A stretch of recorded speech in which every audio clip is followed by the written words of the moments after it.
Alright, good evening po mga kaabag. Welcome po ulit sa atin pong palatuntunan dito sa Kaabag sa Simbahan. At ngayon po atin pong bibigyang linaw, no? Ito pong paniniwala ng mga Baptist na once anak, always anak daw. Kaya nga naniniwala sila sa once saved, always saved. Kasi once anak ka, always ka na daw anak ng Diyos. Yan. So, may katotohanan ba yan, biblically speaking mga kapatid? Yan. So, himayin natin ng Biblia mga kapatid, ano? Kung totoo ba yung paniniwala na once anak, always anak. Kaya nga daw osas. No? Kung maalala nyo kasi, nung debate namin ni Pastor Rian, isa po sa pinag-iinitan o pinagdidibatihan talaga naming issue yung pagiging anak talaga. At ako po ay pinukpok niya, no, sa mga katanungan regarding 1 John 3:8 kasi ginamit ko po kasi yun pantibag sa kanyang paniniwala, kasi sa kanya kasi kahit nagkakasala patuloy pa rin silang anak kahit nagkakasala na sila. So ako naman kontra ako doon kasi malinaw naman ang pahayag sa Bible no, ang gumagawa ng kasalanan ay sa dyablo. So ibig sabihin hindi ka na sa Diyos doon. Kasi naging sa dyablo ka nga, kaya nga tayo nagkikipaglaban sa ating sarili Nilalabanan natin na hindi tayo magkasala, hindi tayo madala sa susul ng demonyo. Kasi pag nadala tayo sa susul ng demonyo, sa kanya tayo, hindi tayo sa Diyos. Pero dahil nga ang kalaban natin, Baptist, once saved, always saved. So, once anak, always anak na daw. Kahit magkasala, anak ka pa rin. So titingnan natin yan mga kapatid, no? Himayin natin ng Biblia kung totoo ba talaga ang paniniwala nila na iyan, no? Matapos lamang mga kapatid, ang isang paalala.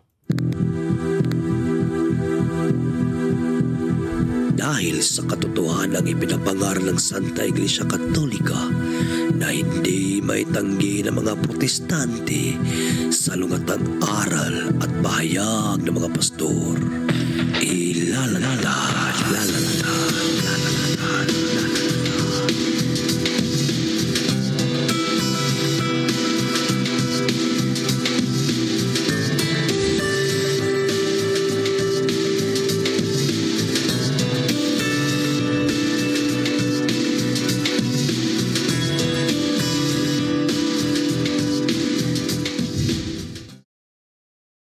Back sa simbahan.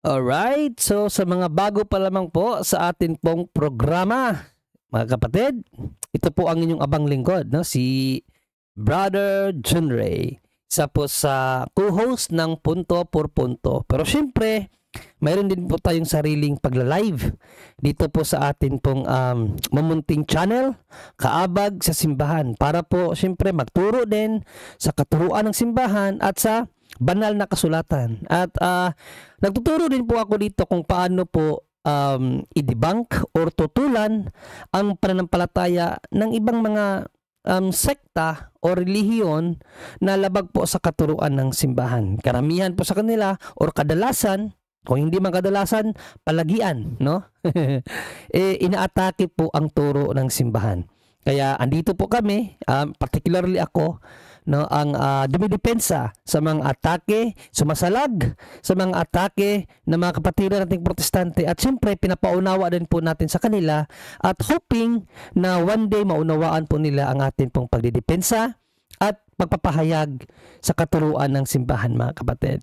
So please like and share mga kapatid sa atin pong channel, at wag niyo na rin pong kalimutan, no, i-subscribe at paki-hit na rin ang notification bell para palagyan po kayong ma-update, no, every time po na i-irate tayo dito po sa ating pong programang Kaabag sa Simbahan. At hiling ko po sa akin pong mga masugid na taga-subaybay, no, mga kaabag, please like and share po, no, at sana marami pa tayong ma-sharean para marami pa pong makaalam sa ating ginagawang pag-aaral dito mga kapatid. Okay? So maraming salamat po, at now balik po tayo sa issue. Ano po ba ang pag-uusapan natin ngayon? Sa gabing ito sa atin pong hihimayin, no, ang banal na kasulatan. Kung totoo ba itong paniniwala ng mga Baptist at ibang samahan na may doktrinang once saved, always saved, na once anak, you are always anak daw. No? Kasi in John 1:12, kapag nanampalataya kasi tayo sa Panginoon, nagkakaroon tayo ng karapatan na maging anak, no? So basahin muna natin ang talata, mga kapatid, sa John 1:12, no? Kung saan ito po ang sinabi ng ating Panginoong Jesucristo. John 1:12, ito po ang ating mababasa. Datapwat ang lahat ng sa kanya'y nagsitanggap ay pinagkalooban sila ng karapatang maging anak ng Diyos. Ano daw? Ang lahat daw ng nagsitanggap kay Panginoong Jesucristo ay pinagkalooban ng karapatang maging anak ng Diyos. Ayan po, napakalinaw po dyan.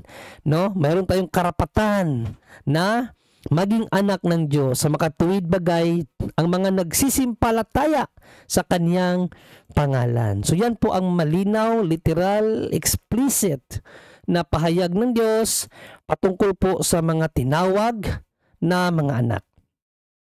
So tayo, since nanampalataya tayo sa Diyos, may karapatan tayo maging anak niya. Kaso, nang lumaon ang Kristyanismo, no, at dumami ang mga katuruan na hindi na mula sa ating Panginoong Jesucristo at sa mga apostol, may nagtuturo na ngayon, no, na once anak, you are always anak.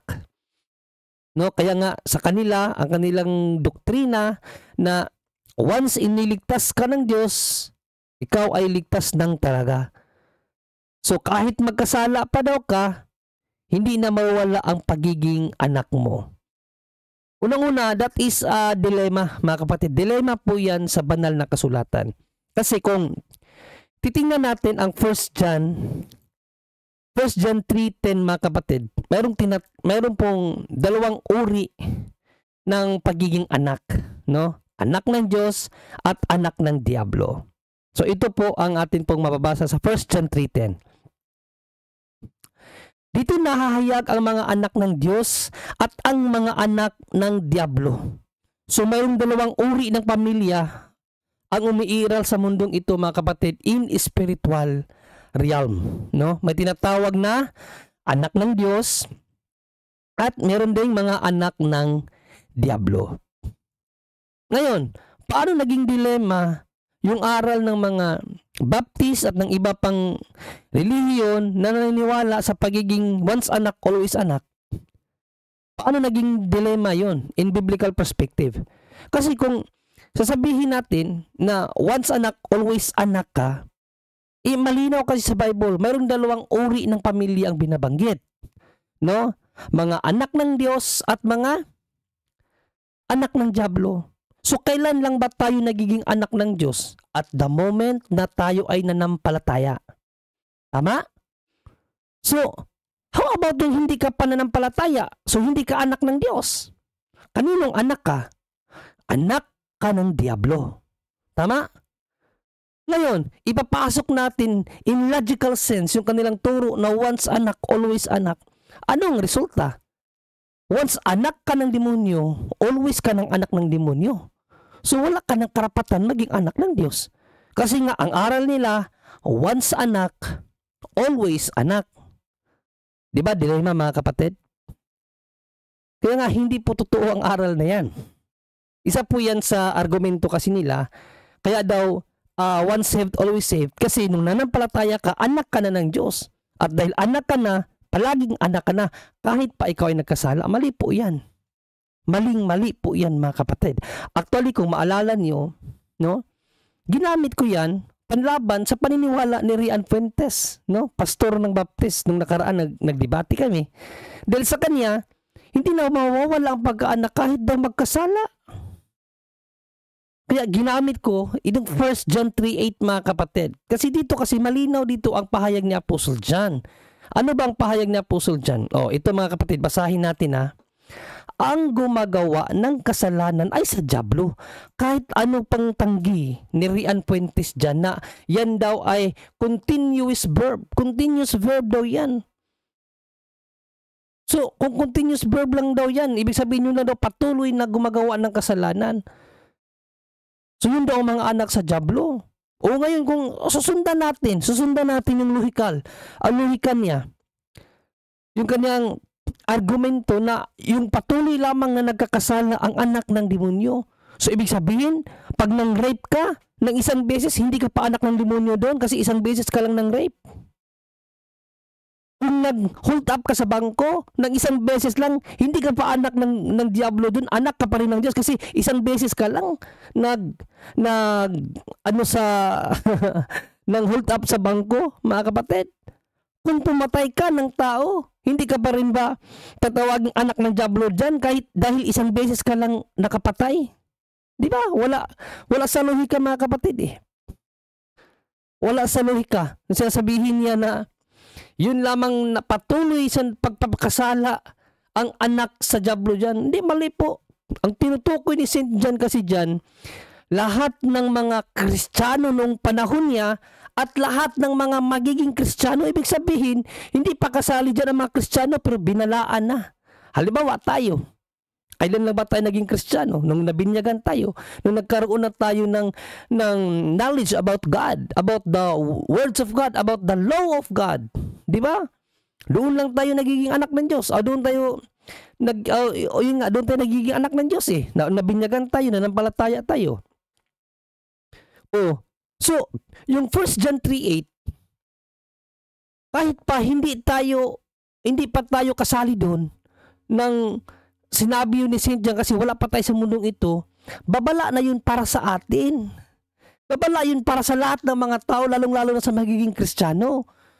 Na kapag gumawa ka ng kasalanan o gumagawa ka ng kasalanan, sa diablo ka. So ano ang implication nun? Kahit na anak ka na ng Diyos, kapag gumawa ka pa rin ng kasalanan, sa diablo ka pa rin. Mga kapatid, yun po ang implication doon. Ayun, ano ang naging reason ni Rian Fuentes sa akin doon? Sabi niya, ang patuloy na gumagawa yan ang sa diablo. Okay, sasagyan natin. Sige, patuloy lang na gumagawa. So, kahit pala, anak ka na ng Diyos, kapag patuloy ka na gumagawa ng kasalanan, anak ka na rin ng diablo. So, wala pa rin siyang kalusot-lusot doon, mga kapatid. Dilema yung aral nila. Di ba? Dilema yun. Sa kanilang katuruan na once anak, always anak. Kasi kung hindi na talaga pwede mawala ang pagiging anak mo, kahit pa continuous sinning yan, hindi ka pa rin magiging anak ng diablo. Di ba, mga kapatid? Pero ang reasoning ni Rian Fuentes, ang nagiging anak ng diablo daw, yung continuous sinning. Oo. O kung ang tao palang anak na, kapag continuous sinning, nawawala pa rin ang kanyang pagkaanak kung susundan natin ang kaniyang reasoning. So, ibig sabihin, dilema talaga ang aral na once anak, always anak, mga kapatid. Hindi siya biblical. Actually, kung maalala niyo, tinanong ko siya nung ako naman ang nagtanong sa kanya. Pastor Rian Fuentes, sangayon ka ba sa Bible na si Satanas, bago siya naging Satanas, ay anak siya ng Diyos? Sangayon siya. Sabi niya, yes, anak siya ng Diyos. Nung nagkasala siya dahil linabanan niya ang Diyos, anak pa ba siya ng Diyos o hindi na siya anak ng Diyos? Sabi niya, hindi na siya anak ng Diyos. Pero ano yung reason niya sa akin doon? Hindi naman ipinagkaloob ng Diyos sa kanya na maging anak siya. Ano hindi pinagkaloob? Anak nga siya ng Diyos, di ba? Ano bang ibig sabihin ng anak ng Diyos? Hindi ba pinagkaloob ng Diyos? Kaya nga siya tinawag na anak ng Diyos kasi niloob ng Diyos na tawagin siyang anak ng Diyos. Di ba, mga kapatid?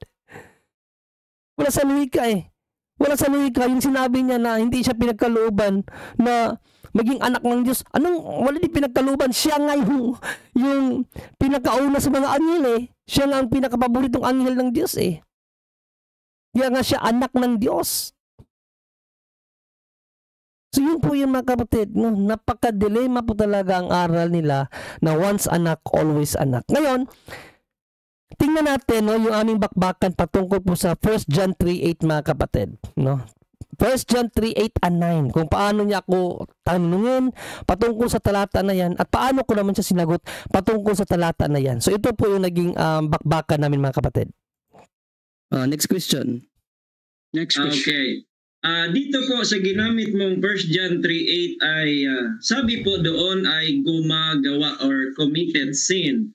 Yung bang gumagawa, yan verb, yes or no? Depende yan. Depende. Kasi sa pag-construct kasi ng sentence Teka, yan. Objection. Objection. Proceed sa objection. May yes or no po. Wala po tayong depende, no? Yes or no? Okay. So, yes or no ang pagpipilian dito. Kung hindi ka makapili, pwede kang 10 seconds. Brother John Ray, gagamitin mo ba? 10 seconds, Mr. Moderator. Proceed. Kasi ang pag-construct kasi ni St. John dyan, hindi naman tinutumbok yung specific na person dyan eh. Ang ano dyan yung aral ba na kapag gumagawa ka Next question. ng kasalanan sa 10 seconds. demonyo ka. Okay. Uulitin ko. Yun bang committeth or gumagawa sa Tagalog, gumagawa, yan ba ay continuous verb? Oo o hindi? Okay, yes, continuous verb yan. Oo, pero ang I mean, what I mean is yung pagpahayag ni St. John dyan, wala pa siyang tinutumbok na yung tao na yan patuloy gumagawa. Yan is kanyang pagpapaalala sa lahat ng mga Kristiyano at magiging Kristiyano na kapag gagawa ka o gumagawa ka ng kasalanan sa demonyo ka, in which kontra siya sa pananampalataya mo na patuloy ka pa rin anak kahit nagkakasala ka. Oh. Next question. Okay, next question. 1 John chapter 3 verse number 8 ang binasa mo. Saan ka po sa dalawa napabilang, Brother John Ray? Saan ka? Sa verse 8? Kasi ako sa verse 9. So saan ka? Sa verse 8 ka o sa verse 9? Ikaw mismo. We are in spiritual warfare, Pastor Ray. Kapag Objection. Sabi mo sa akin objection mo na. Sabi ko ito ni si Moderator, naman niya sa akin. Wait lang, Brother John Ray. May counter-objection ka dito, Pastor Ray. Ang objection ko po, pinapili ko po siya kung saan siya napabilang. Sa verse 8 o verse 9. Verse 8 Kaya dapat siya mamili doon kung saan siya napabilang. Saan ang kategory Saan? Okay, so verse 8 o verse 9 ang pagpipilian. 10 seconds, Brother John Ray. Proceed. Kasi ang explanation ni St. John dyan, kapag nagkasala ka sa demonyo ka, kapag nanatili ka sa Diyos ka. So yun ang ano dyan, wala kang pagpipilian dyan. Ang sayo dyan, dapat manatili ka sa side ng Diyos. Alright, next question, 10 seconds. Next question, alam mo ba o nabasa mo ba yung verse 9 ng 1 John 3, Brother John Ray? Yes, hanggang 10. Nabasa natin yan hanggang 10. Yes, no. Okay. Sabi dito po sa verse number 9, sinabi po dyan, ano po ang description ng sa Diyos sa verse 9? Ano ang description ng sa Diyos? Ang sa description sa Diyos dito, ang hindi nagkakasala. Whosoever is born of God, ay pinanganak ng Diyos, that not commit sin, ay hindi dapat nagkakasala. Ikaw, hindi ka ba nagkakasala? Can you, testify sa amin ngayong gabi na to na hindi ka na nagkakasala? Kasi ang dami mong debate, sinasabi mo nagkakasala ka. Oh, yan ang sagot ko. Next question. Okay, next question. Born of God, sabi dyan. So, ikaw ba born of God? Yes or no? Nung tayo din ang palataya, naging born of God. Kapag nagkakasala nga tayo, naging anak na tayo ng demonyo. Objection, time stop na. Yes or no? Objection. Wait lang. Yes or no? Yes or no? Okay, so ang yes or no talaga, Brother John Ray. Yes or no? Born of God ka ba daw? Born of God ang sagot ko, Mr. Moderator. Hindi mo ito nakikinig. Sabi ko, born of God, nung nanampalataya tayo at nabinyagan tayo, naging born of God tayo. Pero kapag bumalik na tayo sa pagkakasala nga, naging anak na naman tayo ng demonyo. We are in the world of spiritual warfare. Aralin mo kasi yung aral ng spiritual warfare para malaman mo. Malino yan sa Bible. Kapag nagkasala ka, anak ka sa demonyo. Pero kapag nanatili ka sa hindi pagkakasala, anak ka ng Diyos. Ano ba naman yan? Okay, next question. Sabi mo, born of God ka. Ayon sa talata, yung na-born of God, hindi raw magkakasala. So tanong, magkakasala ka pa ba? Yes or no? Yes, bilang tao nagkakasala pa ako. Kaya nga, mayroon kaming sacrament of confession para makabalik kami sa Diyos, para magiging anak ulit kami ng Diyos. Yan ang wala sa aral nyo. Kayo, nag-a-assume kayo na kahit nagkakasala kayo, anak pa rin kayo ng Diyos. Sabi nga dyan ang ipinanganak ng Diyos ay hindi nagkakasala. Ikaw, hindi ka na ba nagkakasala? Ang dami mong sinabi sa debate mo na nagkakasala ka pa So hindi ka na anak ng Diyos. Okay, next question. Next question. Inaangkin mo. Last 1 minute. Teka. Inaangkin mo na born of God ka. Tapos inaangkin mo rin, nagkakasala ka pa. Tanong, alin po ang tama dito? Yung Bible na sinabi, those who are born of God ay hindi magkakasala? O alin sa iyo? Alin sa inyo ang tama? Ikaw sabi mo, born of God ka pero nagkakasala ka pa. Alin ba dito yung tama? Puro tama yan. Kasi ang pahayag ni St. John, hindi naman dyan lang eh. Balikan mo sa 8 kasi ang sinabi ni St. John sa 8, ang nagkakasala ay sa demonyo. Pero ang mga ipinanganak ng Diyos ay hindi na dapat nagkakasala. So kapag hindi ka na dapat nagkakasala, anak ka na dapat ng Diyos eh. Kaso lang, meron tayong human flesh, human nature na magkakasala. So yung pagkakasala mo, sa demonyo ka na uli. Kaya nga, Next question. spiritual battle eh.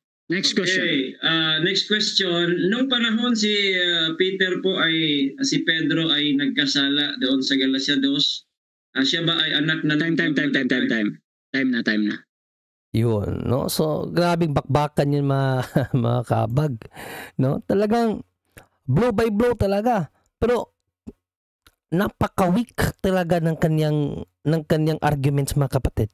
Actually, yung line of questioning ni Rian Fuentes na baka hindi nyo alam, fallacy of false dilemma po yun. False dichotomy. No? False dichotomy po yun mga kapatid. Bakit? Gusto niyang ipaghiwalay ang 1 John 3:8 at ang 1 John 3:9 na dapat doon ka, ikaw na nagbabasa, dapat doon ka sa 1 John 3:9, hindi mo na isali yung 1 John 3:8. Mali po yun. Kasi pagpapahayag ni St. John yun, no? Sa dalawang tendency na maaring mangyari sa isang mananampalataya, na kapag patuloy ka nagkakasala o kapag nagkakasala ka, sa demonyo ka. Pero dahil kiniklaim mo na anak ka ng Diyos, dapat hindi ka nagkakasala. Basahin natin yung mga talata mga kapatid 1 John 3:8 and 9. Kasi inaano niya kung sabaga pinaghihiwalay niya ba dapat dito lang tayo sa 9 na ang mga anak ng Diyos. Kasi nga, di ba, naging anak na tayo ng Diyos. Nung tayo na ng palataya, nabinyagan, naging anak tayo ng Diyos. So sa kanya, dahil anak na ng Diyos, hindi na dapat magkakasala. So wala na daw tayo yung pagkakasala. Hindi nga nagkakasala nga tayo eh. Kahit si Rian Fuentes sa mga debate niya, maraming beses niya sinabi nagkakasala siya. O basahin natin mga kapatid Hindi kasi marunong umintindi eh. Ito. Ang gumagawa ng kasalanan ay sa diablo. Napakalinaw niyan mga kapatid. Litra po litrang mababasa mo yan. Na kapag gumagawa ka ng kasalanan, sa diablo ka. Kahit anong deny ni Rian Fuentes dyan, hindi niya talaga maikukubli yan.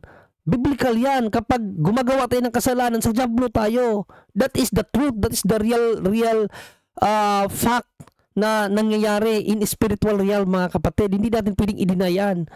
Kaya nga tayo pinapanatili sa hindi pagtugon sa mga pagkakasala para always tayo nasa side ng Diyos, mga kapatid. Sapagkat buhat pa ng pasimula ay nagkakasala ang diablo. Sa bagay na ito'y nahayag ang anak ng Diyos upang iwasak ang mga gawa ng diablo. Ibig sabihin, ang dahilan kung bakit pumarito ang anak ng Diyos, ang ating Panginoong Jesucristo, ay para gibain, no? Ang gibain ang curse na dulot ng pagkakasala ni Satanas na kaniyang ini-inject sa mga tao, mga kapatid. O sa 9, ang sino mang ipinanganak ng Diyos ay hindi nagkakasala. So dito si Rian Fuentes, kay Rian Fuentes, dito daw siya, sa verse 9 daw siya, hindi siya sa verse 8. Para bang pinapalabas niya na kahit nagkakasala siya, anak pa rin siya ng Diyos. Hindi nga eh. Kasi ang pinahayag ni St. John dito, ang sino mang ipinanganak ng Diyos ay hindi nagkakasala. So how can you claim na anak ka ng Diyos kung nagkakasala ka? Meron ba sa atin isa dito? Mag-raise nga ng hand dyan. Kayo mga kabag, mag-raise nga kayo ng hand. Meron bang isa sa inyo dyan na hindi nagkakasala? Para palagi kayong anak ng Diyos? Diba? Kaya nga sampal sa atin sampal sa atin ang talatang yan, sampal sa lahat ng mananampalataya yan. Kasi anak ka na ng Diyos, ba't ka pa bumabalik sa pagkakasala? Sampal po sa ating lahat yan. But God is love. No? Dahil sobrang pagmamahal niya sa atin.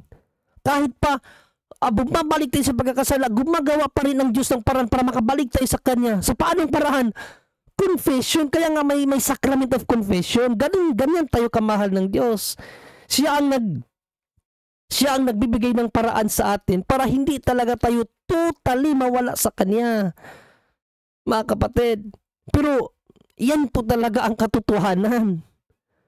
Kapag nagkakasala tayo, sa demonyo talaga tayo. Yan po mga kapatid, yan po ang katotohanan. Kapag nagkakasala tayo sa demonyo tayo, yan ang pinahayag ni St. John. At kapag kapag anak ka ng Diyos, kung kiniklaim mo na anak ka ng Diyos, dapat hindi ka na nagkakasala. Kaya nga dito sa 10 no? Binigyang distinction ni St. John ang dalawang pamilya. Mga kapatid, dito sa 10 ito ang sinabi ni St. John. Dito nahahayag ang mga anak ng Diyos at ang mga anak ng dyablo. Ang sino mang hindi gumagawa ng katuwiran ay hindi sa Diyos. Ano daw? Ang sino mang hindi gumagawa ng katuwiran ay hindi sa Diyos. Ibig sabihin kung ang mga ginagawa mo ay puro pagkakasala, hindi ka sa Diyos. Ni ang hindi umiibig sa kanyang kapatid. Kita niyo mga kapatid, ni ang hindi umiibig sa kanyang kapatid. Ibig sabihin kapag mayroon kang kinagalitan o kinamunghian, you are not a son of God. Kapakalinaw dyan mga kapatid. Kaya mali po talaga ang aral ng mga Baptist at ang mga once saved, always saved. Kasi yan ang kanilang palaging argumento Once anak, always anak daw. Mali po yun. Wala pong once anak, always anak. Ang totoo, once ka naging anak, kinakailangan manatili ka sa pagiging anak. Di ba? Kasi nga kapag nagkasala ka, sa demonyo ka talaga. Ngayon, tingnan natin sa Biblia, no? Mayroon bang mga tinawag na anak ng Diyos sa Bible, pero kailauna naging anak ng diablo? Yes, unang-una nga si Satan. Si Satan, mga kapatid, anak po yan ng Diyos nung hindi pa siya nagkasala, no? Sa Job, basahin sa Job 38, 4-7, no? Idirekta na lang natin sa 7 para makatipid tayo ng oras. Sa Job 38, 4-7, ang lahat ng mga anghel tinawag yan ng mga anak ng Diyos. Basahin natin ha. Sabi dito, nang magsiawit na magkasama ang mga bituin pang umaga at ang lahat ng mga anak ng Diyos ay nanghiyawan sa kagalakan. So it talks about yung paggawa ni God ng mga bagay, no? Nung pagkatapos gawin ni God ang lahat ng mga bagay, naghiyawan ng mga anghel, nag-rejoice sila sa kadakilaan na ginawa ng Diyos. So yung mga anak ng Diyos na binabanggit dyan, mga anghel po yan mga kapatid. Mga anghel po yan at kasali si Satan dyan. Actually sa Job 1:6, kasama si Satan tinawag na anak ng mga Diyos, mga anak ng Diyos basahin natin na ang Job 1:6. Isang araw nga nang ang mga anak ng Diyos, ibig sabihin mga anghel, ito mga anak ng Diyos, mga anghel po yan, ay magsiparoon na magsiharap sa Panginoon na si Satanas ay naparoon din namang kasama nila. Ano na si Satanas? Kasi isa nga siya sa tinawag na anak ng Diyos Kaya si Satanas, anak ng Diyos yan nung hindi pa siya nagkasala. At take note, nasaan si Satan nung hindi pa siya nagkasala, nung anak pa siya ng Diyos, saan siya? Langit po yun. Sa langit po yun. Anong nangyari sa kanya? Nung nagkasala siya, hindi ba siya na-fall? Hindi ba nawala ang kanyang pagiging anak? O basahin natin sa Isaiah mga kapatid Isaiah 14:12 mga kapatid. Isaiah 14:12. Basahin natin to sa wikang English mga kapatid. Para mas maganda ang salin, mabanggit talaga ang pangalan ni Lucifer. Ito. How thou art fallen from heaven. Na-fall si Satan, no? Oh Lucifer, son of the morning, how art thou cut down to the ground, which didst weaken the nations. Fall from heaven si Satan. Tandaan natin, anak siya ng Diyos nung hindi pa siya nagkasala. Nung nagkasala siya, ang nangyari sa kanya, na-fall from heaven. Heaven na yun mga kapatid, na-fall pa. How much more tayo na sa mundo? Kahit pa naging anak ka ng Diyos, nabigyan ka ng karapatan dahil sa pananampalataya mo sa Panginoong Jesucristo, kapag nagkasala ka, wala kang pinagkaiba kay Satan. Impyerno ka. Siya nga, heaven, ligtas na yun heaven Pero lumaban pa sa Diyos. Anong nangyari? Siya at ang mga kampo niya itinapon sa impyerno. Ngayon, ang battle between us naman. Kung susundan natin ang yapak ng demonyo, ang yapak ni Satanas na lumaban sa Diyos, wala po tayong pinagkaiba kay Satan. Itatapon din tayo sa impyerno kapag nagkasala tayo. Hindi issue dito kung binigyan ka ba ng karapatan na maging anak. Kasi yan talagang gusto ng Diyos. Maging anak niya tayo. Maging adopted son niya tayo. Yan ang pinakagusto niya. Pero kahit naging anak ka na ng Diyos, kapag nagkasala ka, magiging katulad ka ni Satanas, itatapon sa impyerno. Yan po ang totoo, mga kapatid. Dito tayo sa John 1:12. Ito kasi ang talagang pinangahawakan ni Rian Fuentes, mga kapatid, no? Sabi kasi dito sa John 1:12, datapwat ang lahat ng sa kanya'y nagsitanggap ay pinagkalooban na sila ng karapatang maging anak ng Diyos. Lahat ng nagsipagtanggap, no, ay binigyan ng karapatan sa makatuwid bagay ang mga nagsisampalataya sa kanyang pangalan. So lahat po tayo nagsumasampalataya, nabinyagan, binigyan tayo ng karapatan. Pero take note, karapatan pa lamang po yun, mga kapatid. Hindi pa yun titulo mo bilang anak ng Diyos. Ito po ang palagi yung tandaan. No? Karapatan pa lamang po yun. Kung sabaga, ginamit ko ito, no, na analogy sa debate namin ni Rian Fuentes. Kung sabaga, ihalin tulad natin sa lupa, no, may karapatan ka kasi nakatira ka sa lupa, no? Pero hindi mo pwedeng angkinin yung lupa kasi hindi titulado sa'yo yun. Karapatan lang, may karapatan ka kasi ikaw nakatira sa lupa na yan. Pero hindi sa'yo yung titulo ng lupa kasi wala ka lang hinahawakang titulo So karapatan lang yun. Dahil sa pananampalataya natin, mayroon tayong karapatan na tawaging anak ng Diyos. So hindi pa yan ganap na anak, mga kapatid. Kaya nga St. John, anong sabi ni St. John? Anong sabi ni St. John dito, mga kapatid, sa kanyang unang sulat sa 3:2? Sabi ni St. John, mga minamahal, ngayon ay mga anak na tayo ng Diyos at hindi pa nahayag kung magiging ano tayo. Wala pa kasigaduhan. Anak na tayo ng Diyos pero hindi pa nahayag kung magiging ano tayo kasi nga nagkikipaglaban pa tayo kung talagang karapat dapat pa tayo maging anak. Even kay St. Paul, mga kapatid, sa Roman 8:19. Sabi ni St. Paul, sapagkat ang maningas na pagmimithi ng buong nilalang ay naghihintay ng pagkahayag ng mga anak ng Diyos. Hinihintay pa natin kung ang pagiging kahayagan ng ating pagiging anak, no? Sa English nga nito, sa New Living Translation, mga kapatid, ito ating mababasa, For all creation is waiting eagerly for the future day when God will reveal who His children really are. Napakalinaw dyan. Diyos ang magsasabi kung sino talaga ang kanyang pinakaanak. In future day, hindi po ngayon, karapatan pa lang to. Bakit in future day? Doon pa lang pipili ang Diyos kung sino talaga ang kanyang magiging anak. Kasi ang pipiliin nga ng Diyos yung ang hindi na nagkakasala, yung talagang patuloy na nagpipigil sa sarili sa pagkakasala. Yun po ang sa Diyos. Kaya ang kahayagan ng pagiging tunay na anak, sa huling panahon pa yan. Kaya nga sabi sa 8:19 ng Romans, hinihintay pa natin yung kahayagan ng pagiging anak, mga kapatid. No? Kaya sa 23, kung idirekta natin sa Romans 8:23, ito po ang ating mababasa, mga kapatid. And we believers also groan, even though we have the Holy Spirit within us as a foretaste of future glory, for we long for our bodies to be released from sin and suffering. We too wait with eager hope for the day when God will give us our full rights. Ano daw?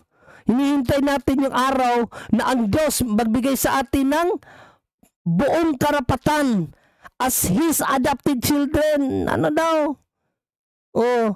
Full rights as His adopted children, including the new bodies He promised us. Diyos ang magbibigay niyan. Ating hinihintay yan. sa huling panahon na ang Diyos magbigay sa atin ng buong karapatan, fully right, na kanyang magiging adopted son.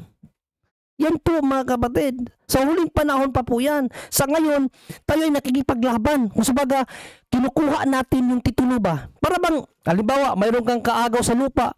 Maglalaban talaga kayo sa husgado, no? Kung sino ka, kung kaninong titulo talaga yan. So, ganun din sa spiritual realm.